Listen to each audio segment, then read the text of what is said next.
జై గురుదేవ్. అస్మద్గురుభ్యో నమః. జై గురుదేవ్. హింస కూడా అహింసయే. అహింసా పరమో ధర్మ, ధర్మహింస తదైవ చ. అహింసా పరమో ధర్మ, ధర్మహింస తదైవ చ అంటూ ఒక చోట ఒక పెద్ద సభ జరుగుతూ ఉంది. ఒక వక్త అదే పనిగా అహింస పరమో ధర్మ, అహింసో పరమో ధర్మ అని ఊదరగొట్టేస్తున్నాడు. వింటున్న ఒక ఆయనకు విసుగు పుట్టింది. కూర్చున్న అతను పైకి లేచాడు.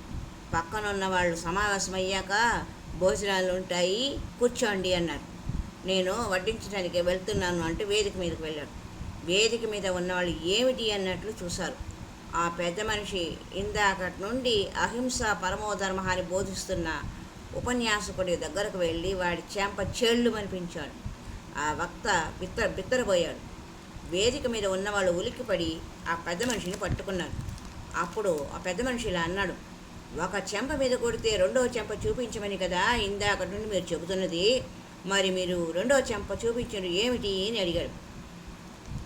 బూరిలా వాచిపోయిన చెంపను తడుపుకుంటున్న ఉపన్యాసకుడు బిత్తరపోయి, ఉపన్యాసం ఇమ్మంటే వచ్చాను అన్నాడు.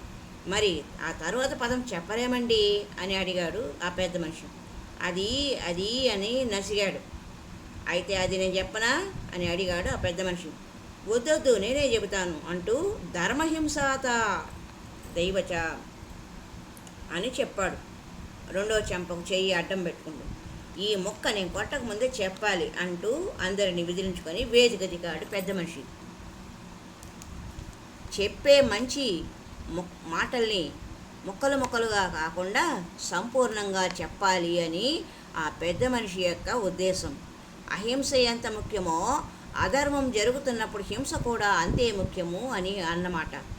జాతి నిర్వీర్యమయ్యే కబుర్లు చెప్పకూడదు. జాతిని మేల్కొల్పే ప్రసంగాల ద్వారా ప్రజల్ని చైతన్యవంతం చేయాలి. మహాభారతంలోని శ్లోకాన్ని హిందువులకు సగం మాత్రమే అలవాటు చేశారు మన పూర్వీకులు.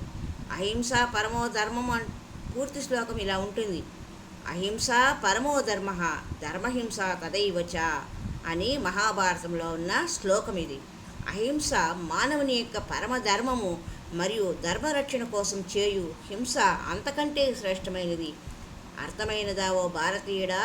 ఇదే కార్యోన్ముఖుడు కమ్ము అని గాంధీ చెప్పింది కాదు, అంతకు పూర్వమే భారతంలో చెప్పింది. ఇన్నాళ్ళు అన్నీ సగం చెప్పుకొని మనము సమాజాన్ని భ్రష్టు పట్టించాము. మన పిల్లలకు మన ధర్మాన్ని బోధించుదాం. అవసరాన్ని బట్టి ధర్మ సంస్థాపన కోసం హింసను ప్రయోగించిన అది కూడా అహింసే అవుతుందని తెలుసుకోవాలి. అహింస పరమో ధర్మ, ధర్మహింస తదైవ చ. అహింస పరమో ధర్మ, ధర్మహింస తదైవ చ. అహింస మానవుని యొక్క పరమధర్మము మరియు ధర్మరక్షణ కోసం చేయు హింస అంతకంటే శ్రేష్టమైనది అని తెలుసుకోవాలి. ఇది మహాభారతంలోని శ్లోకం.